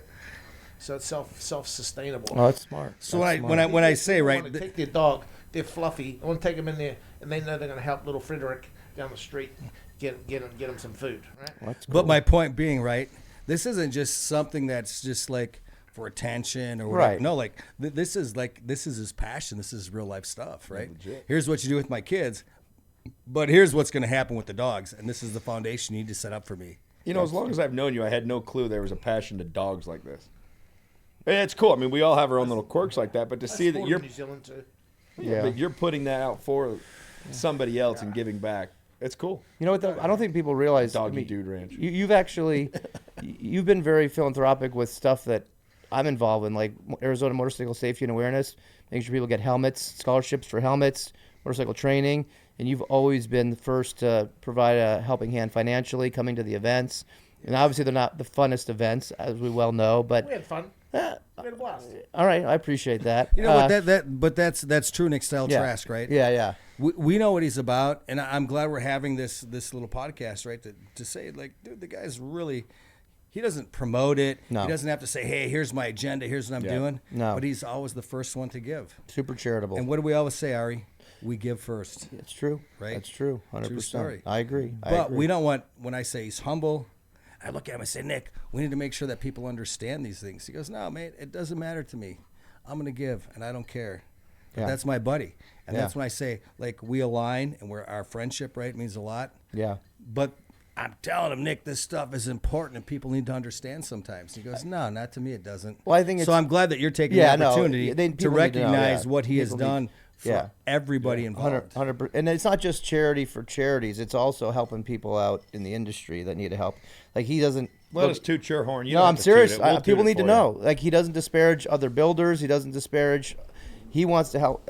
I know that. I've seen it firsthand. Help out other people, whether they're in the industry or not, just for the sake of helping. And he's not doing it for. You're not doing it for publicity. You're just doing it because you want to help people. And I He's think doing it because he's a good guy. And that's actually And why. that's why we align well together. And that's why he's the first person, first guest on our Motorcycle Mavericks podcast. When Lon and I talked about doing this, I'm like, Nick's the guy. He's got to be the first guy. It just made sense. And Oh, no obviously having shit. you there, because you're part of. I mean, you're every much as part of Nick's story as his wife, from my perspective. So we wanted to have both of you guys I've on never here. sucked his cock, though. Oh, that's okay. You I'll don't put have to that do out there. Neither is she. I just want to put that out there. I know, but No, you know what? seriously, though, yeah. He's a great guy. Yeah. Right? And you know what? I'll tell you, like you said, you've Yeah. called me. Lyonel, I'm telling you, this whole thing has been like a first class, like Thank you. an awesome experience. Thank you. And I didn't realize like we were the first ones. Yeah, you're first. Yeah. Yeah. You almost weren't first because he was going to back out of it about 3 days ago. I had to do You know something. what? That's him, though. Yeah. That's him. That's him. Yeah. That's his style, right? You know what? I want to be part of something. If I can't control it, I don't know what it is. I don't want to be cheesy. Yeah. But I can tell you what, this has been a first class experience. Thank you very Right? much. Lyonel, Ari, I'm Thank telling you, you. man, I'm super impressed. Thank you. right? Thank you. It's awesome. So when you called me, by the way, true story, a couple days ago, I was coming back from Rocky Point with Paul and Justin from Superstition Harley, and I was actually going into the bathroom when you called me. So I had to take a call while I was on the shitter to try to sell you on staying in the podcast, and then I'm going to the bathroom and. There's no toilet paper, so I have to walk to the bathroom next door. And as I'm walking to the bathroom, Justin didn't know where I was, or Paul. So I'm walking to the bathroom next door with my pants down, and Justin walks in as I'm going from one to... It was pretty embarrassing. But I got Nick to stay and do the podcast, so it was well worth it. Thank you for All doing right, that. man. Let's, Yeah. Everybody's trying to stand out. Everyone's trying to fucking outdo somebody, right? And the way I looked at it is like, just be you, man. Be you. And if people don't like it, fuck them in the neck. Right? Yeah. Yeah. And I wasn't gonna. I didn't want to be part of blowing shit up and fucking, right? Because it's negative. Sure. It's attention, but it's not sustainable and it's not long term, right? Sure. People need to listen to this because they want information. Yeah. And they're genuinely interested in it. Yeah. Not to see some fucking clown blow up some shit. Yeah. And right, because that's happened all the time, man. Those guys don't last, right? And We're not here to cause drama. Yeah. We're not here for puff and fluff. Sure. Right? We're real guys. Yeah. And when we travel across the country, when we shake people's hands and they're like excited to see us, we're like, dude, we're just like you guys. Yeah. 100%. And Well, Ari, thanks. you've seen it. Sure, Well, yeah, I've seen it. You've only known me for a really kind of a short time. Yep. But like, we are who we are. And when I say like our values lined up 24 years ago, we're the same guys. Yeah. Well, it's funny you bring that up because I came from a background years ago in the entertainment world where you would have an artist, a celebrity, and everyone thinks, oh, they're unobtainable, they're not touchable, they're not human. Yeah. And then you start seeing them and you start learning that a lot of people do live that lifestyle. They get the ego, but then they do meet you guys. And there's a lot of guys like that in the motorcycle industry that are very approachable, that are very open. Yeah. But then you've got the guys that can kind of spoil the batch, but to hear what you say is honestly the truth. The first time you and I met, I think we were at Donnie's birthday party. It was. And we actually had dinner together. We got at the same table. And I was blown away because at the time I thought y'all were brothers. Because I was just like, oh, it's got to be something. he's the ugly one with the small diddle. I'm the smart one with the big diddle. But you're right, though. You're right on the money when it comes down to being real and legit. that you can fluff, you can fake as much as you want, but the questions that are really going to last, the impressions are going to last, are this kind of stuff. Seeing that you are real, hearing those stories, the real life experiences, that's what's going to set you guys, that's what's continually set you apart from everybody else. You know, we're not trying to be apart, set apart, whatever, right? I'll tell you what, we had a great time a couple years ago, right? We met up with Travis. Kendall Johnson, back in the day, was the man, the horsepower, all the stuff. And Travis, Great guy. right? Great guy. And his son Zach is a fucking amazing kid. But we hooked up, I guess it was a Daytona a couple years ago. We hooked up with Travis. And to this day, right, we talked to Travis, and Travis comes to us and he says, oh, my God, he goes, it's so good to hook up with you guys. It's so good to see that you guys are still in the business. And there's no drama. There's no bullshit. You guys just producing, like, badass stuff. And I'm so proud, to be back. And, and we talk to him monthly. Yeah, monthly. It's awesome. That's so we look at each other and we go, holy shit, right? When we look where we started, where we came from, and how, and it's never about look what we've done. It's like, dude, look what we can do, and let's not change the values. Yeah. And you know what? That is Nick Trask. He's never changed from day one since I met him. That's cool. This guy sitting there that was sweeping the floor, answering the phone, right? Yeah. Right. Doing everything. Hey, do you remember the question I asked you? Where do you see yourself in 5 years? Where do you see yourself in 5 years? What'd you say? No one's ever asked me that question. That's a fucking clue, dude. It's like a trick question the teacher asks you. That's right. And I said to him back then, I said, if you're going to touch everything, you're going to take all this pride in what you do and how you do it, how are you going to scale your business? He still hasn't answered that question, but he's done a hell of a good job.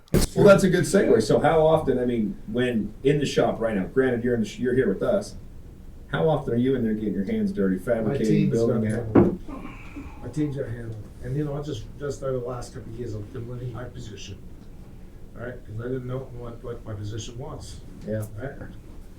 And Brian's been helping me with that. Right? Working on the business, not in the business, right? Yeah, I didn't get in the funnel. Yeah. Right? He fucks it up. I do. Yeah. Oh, these guys will tell you, it's a true story. We have right people in right seats. They're doing things that they need to do, and he needs to do what he does, right? And what's funny is I make more money when I stay out of it. It's true. You gotta give shit away. Yeah. Yeah. So yeah, my guys got handled, man. I got 1,000% trust in them, and I've got a team of guys that are dedicated, passionate. They don't let me down, and I love them to death. You're a good boss. Yep. But they know Nick is always gonna be Nick, and more colorful, so it's all good. Have you thought about 5-10 years from now, or is it just kind of doing that thing? I'm enjoying it. I enjoy it, and there's no end in sight. And why stop, man? Sure. Enjoy what you do every day. Right? Who to fucking say they go to work and they love what they do, and they get to design cool shit, Indeed. and people love it, and Oh, you get to spend but- time with your friends. Yeah. But he always says it. He says, Brian, he goes, you know what, I'll never compromise. There's certain things, right? I feel very fortunate. True story, buddy, right? I feel very fortunate that people think the shit that I make is cool. Sometimes I think, fuck. Yeah. And then I put it out there and I think it's cool. And I'm thankful for every single customer that spends their money, Sure. right? Because I'm not going to put something up there that I don't think is cool, but to think that they think it's cool and I think it's cool, fuck, who gets to do that? And I'll never sell a fucking cheap product to make money. No. True story, buddy? Yeah. Yeah. I have Seriously, true fucking story. Because we've had people approach us to make products. It's like, Oh, ship products. Yeah. wouldn't do I it. do it. I can't compromise. No, talk about it. You won't compromise. Yeah. But thankful that people like the shit that he comes up Yeah. with. It is very well built. I have air cleaner. I have exhaust, and Good, our both quality- attest to our that. quality is bar none. Yes. Yeah, bar none. It holds up to a lot of shit. A lot of shit. Is there any product that you put out that you thought would be a home run that just didn't hit? Lots. Lots. Everyone. No, not everyone. But a good portion of them, like I'll go, man, this is cool as fuck. I'll put it out there, and a handful of guys think it's cool. I'm like, what the fuck? This is badass. come on, guys. But you know what? It's okay, right? Maybe it's the Something wrong hits- time. something It's hits wrong, out, yeah. and it is the time. Timing's huge, Absolutely. right? Absolutely. It's whether or not it's the right time for that Right. product. Because I've had products that didn't run, and then I said, you know what? I got bored with it. Fuck that product. Get rid of it. And then people ask for it. Yep. And then they're fucking scrambling for it. And there's only 2 left on the shelf, and they're fighting for it. Right? I'm thinking to myself, shit, I better should have kept that thing on for a little longer. Give it some more time to grow. Yeah, Right? yeah. But a lot of times it's not the right time. Sure. So, and Paul can contest that. 100%, Right? yeah. When he comes on here, I'm sure you invited him. Yeah. Right? Yeah. There's only a time and a place for certain Right. products, and I won't compromise. But I think it's cool. Fuck you if you don't. What are some Things that you think? What are some things in the process in the works you're gonna make? Any new stuff? Process. Well, right now I'm in the process of buying another company. Going on. Is this what you're alluding to? Well, we don't In the have to process. elaborate. I'm gonna Yeah, tell you what it yeah. is. I think you told me. It's You a told me little this bigger what's than in his head. what we are, who we are. Let's go back to the product. Harley Davidson. Let's go back to the product, right? When Nick says, I give credit to my employees, the people, I hire the best people, right? And these guys that do work on bikes, right? Nick's not there all the time. He's not getting his hands dirty. They'll come in and say, hey, Nick, here's a problem we see. I think this is a solution. Let's talk about that a little bit, right? Because it's not just him, Yeah. it's his team. And That's it's my a team. team that Yeah, he has 100%. built. And he always gives credit to his team. And we've changed the way we hire people, right? We've changed a lot of stuff in the business aspect. It's kind of funny because if you see Trask over the last 20 years and how we've grown, people come up and say, hey man, what's the secret? I look at Nick and I go, Nick, we can't handle just like a one-page deal, No. Yeah, there's no. right? Oh, I asked for it. Oh, and they ask. But it's the team. And the team comes up with these things and these ideas. So why don't you talk about that a little bit? And you know what? Moots comes to mind. Mooch is Mooch's been with us 11, 12 years now. And all my guys, they hit 10 years, and I sent them to Hawaii, right? Nice. But Moots has been in the business for years. Okay. Gazillion years. Right? Mooch is old school, unique, colorful. Right? Came from a background of a very successful bike builder. Came from Bourgette's. Yeah, I won't say the word, but okay. That's all right. What the It fuck? doesn't matter. Who cares? All right. You said a lot. I know where we're You at. said a It's lot all right. worse. You've said a lot worse today. Yeah. Go ahead. And Mooch is, and Mooch is, but with me, he's loyal as fuck. Passionate and fucking loyal. And he doesn't let me down, and I don't let him down. Yeah. That's all my guys. I think that goes to culture and just, I think that's important. Hiring for culture, I know I talk about this all the time. Building Making sure you have the right, it's culture first, and making sure that people, put the business first and put your ego aside and, do what's best for the business and best for your customers, right? Make sure you're producing good products.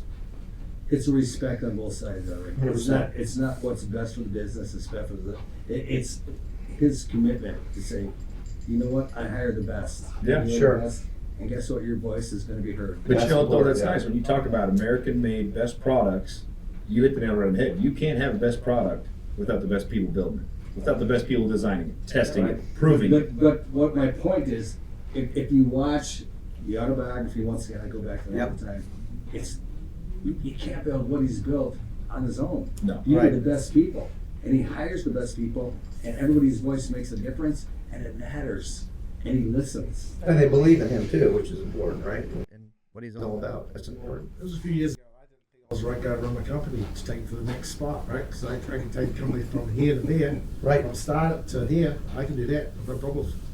But then from here to there, it takes a whole different mindset. Totally different business, Right? yeah. Totally different mindset, and then go from the next step from there to there. Right. Tell them Another about level. it. Another Another fucking, level, another right. monster. No, tell them the conversation we had. What I tell you. And and I remember Brian sitting in my motorhome in Sturgis, so I said, I was getting a little puny, man. I was looking at myself going, Nick, maybe you're not the right guy to run your company or be a CEO of your company, right? Take it to the next step. Because I was a little stuck, right? Me and Brian had been driving for fucking years, and Brian's been trying to mentor me with certain things, Right? Brian's really good at what he knows, right? Really fucking good, and he's experienced, and he knows shit that I didn't even know existed, right? So he's been trying to train me and teach me and all this, and I wasn't ready for a while. Like, it takes certain information when you're ready for it. 100%. Right? And some things click, Dude, it clicked! I understand it. I understand the meaning behind it. Not just, yeah, I know, and you don't really fucking know, but when you understand the meaning and why it's so important. Yeah. Right? So, anyway, we're in the truck, in my RV, and Bill Sturgis. And I was getting a little fucking insecure with myself, thinking, Nick, maybe you're not the right guy. Maybe you need to hire a CEO for your company. Right? Because I'm never happy with the way things are. I always like to do better, and I like to look forward to growth. And so I'm talking to Brian, and Brian's one of these guys that fucking stops and thinks about it, and it wears me out, right? Because he fucking thinks too much. He stops, and there's a long silences between the mindset. And I'm like, motherfucker, you fucking fall asleep. I ask him a question, and he just sits there and thinks about it. Right? It's not one of these guys that's a bullshit answer. No, he just think about it all the way through before he answers it. And I'm like, motherfucker, wake up. No, he's just thinking. And he says, Nick, this is Brian. Do you want to CEO of my company? And he says, Nick, no. I can teach you what I know, but you can't teach me what you know. Right? Which is really powerful, man. Yeah. Right? And now after being more mentored by Brian, David Todd, right? And a few other very important guys in my life, like certain aspects, right? Right. So you get guys that are really good at their piece, really good at this piece. Brian's really good with his piece. We're fucking the best ever. Mm-hmm. And so he teaches me his piece, and I'm the only guy.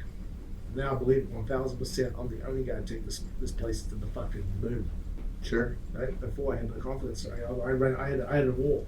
I hit a wall because I didn't know how to build a team, how to fucking run a team, how to build that cohesive environment. And over the last few years, we've built culture through the company. Brian's helped me with it, and it's amazing. But it hasn't been the last few years. It's been 20 years. It's been 20 years in the making. Right. I wasn't ready to learn all that shit. I'm trying to pay the bills. I'm trying to do the deal. I'm trying to keep the lights on. Yeah. Trying to develop a product, right? And you just get zoned in, and. But now we talk about it, right? Yeah. Easy money, hard time. Hard time, easy monies, right? And it's not just something we can lay out. It's a process. And the one thing that I've always noticed about Nick is process. He understands process. Yeah. Right? From a guy that's had no background, no training, no schooling, he understood process. Anything.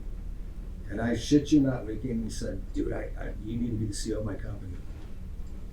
I shook my head. I said, Nick, all the stuff we talk about, I can teach you my part, your part, I can never learn. Sure, it's not ingrained. But our passion, right? Our friendship, our commitment, yeah, that's where we are today. That's awesome. 3 P's: people, process, passion.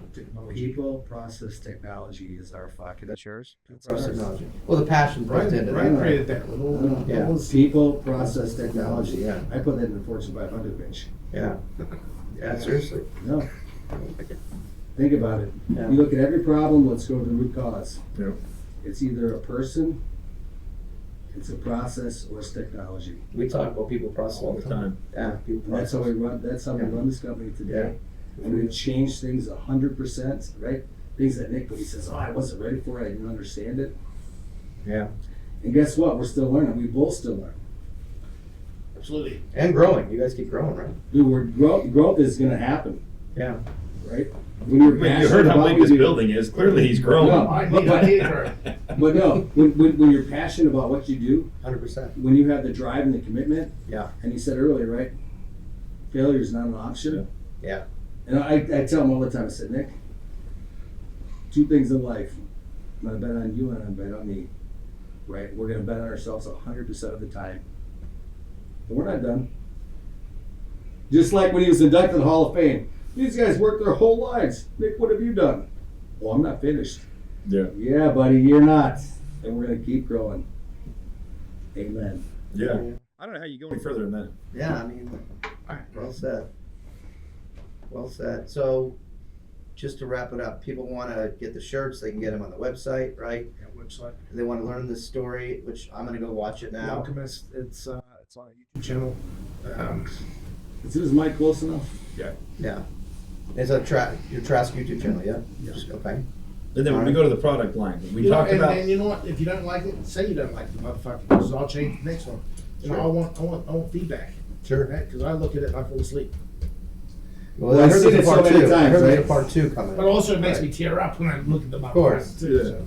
No, it's right. It tells the story. Yeah. When he looks at me and he says, it was 2 years, right, to get to that point. He says, dude, so much has changed. He said, whoa. This is part one. We'll have a part two. Yeah. And hopefully have a part three, motherfucker. Because life is an adventure. Well, So then performance line, we know we've got the bolt-on kit now through bag, Yeah. and then you've got what, everything else? Mag, Le Mans. Le Mans, excuse me. And then anything else, straight to the website? For anyone who Any wants of our to. products, any of our key products, go to your nearest drag specialties dealer, Okay. right? Reputable dealer. All drag specialties dealers are vetted, they're reputable, they'll take care of you. They get by all Trask. Good. perfect.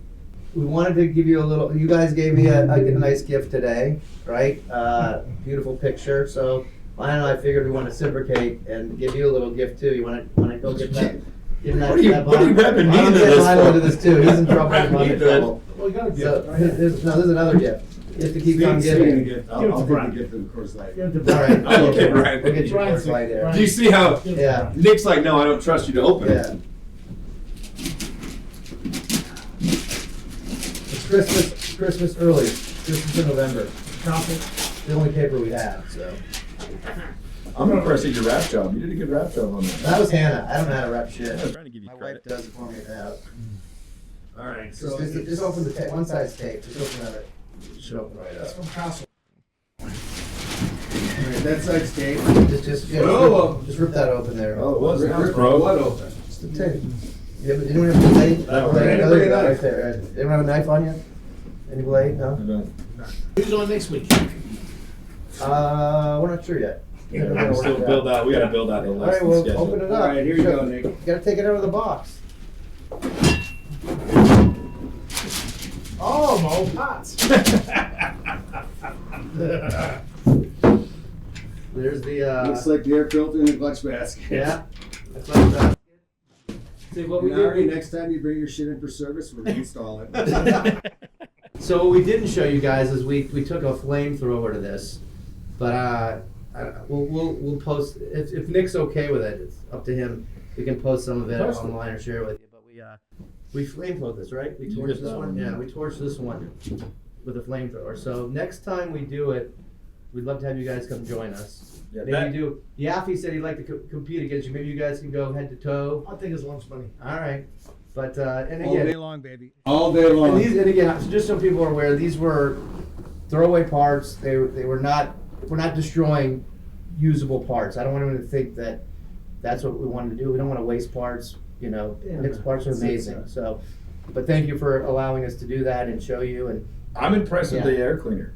Because I'm not kidding. That 4570 is the round they hunt in Africa with. I got a buddy of mine who's, elephant hunting round.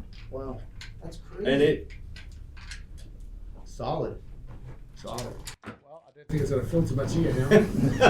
I think it might filter more. There's a lot of holes now. And you guys want to come hang out here, even when we're not filming. This is kind of our new. It's not quite the speakeasy, but I like it. I appreciate that. There's no code to get in yet. Yeah, 2550 party during Arizona Bike Week. looking forward to it. Thank you guys for coming in. It's been a blast. You all Appreciate right? it. Yeah, Bring your crew. We'll do some filming. We'll do some taping. Maybe we'll do some fun stuff. love it. Because it's kind of coming up quick, and all the stuff that we have surrounding it. Like, Yeah. We've got great ideas. There's no We're gonna cameras. set- yeah. No cameras. He said he just said we could film it. So We'll film some stuff. Yeah. Yeah. There's no cameras upstairs. Oh, There's That's why it's. security cameras. There's no nothing. All right, downstairs. I still gotta get over there. One of these days, I'll come over next Cell couple weeks. phones we'll are have lunch. at the door. In the fishbowl. Gentlemen, it's been a real It's pleasure. been a Oh, pleasure. thank you guys for being You here. guys are good sports, and it's been fun, and I look forward to doing it again real soon. Thank you very much. Thanks for having us. My pleasure. My pleasure. Motherfuckers.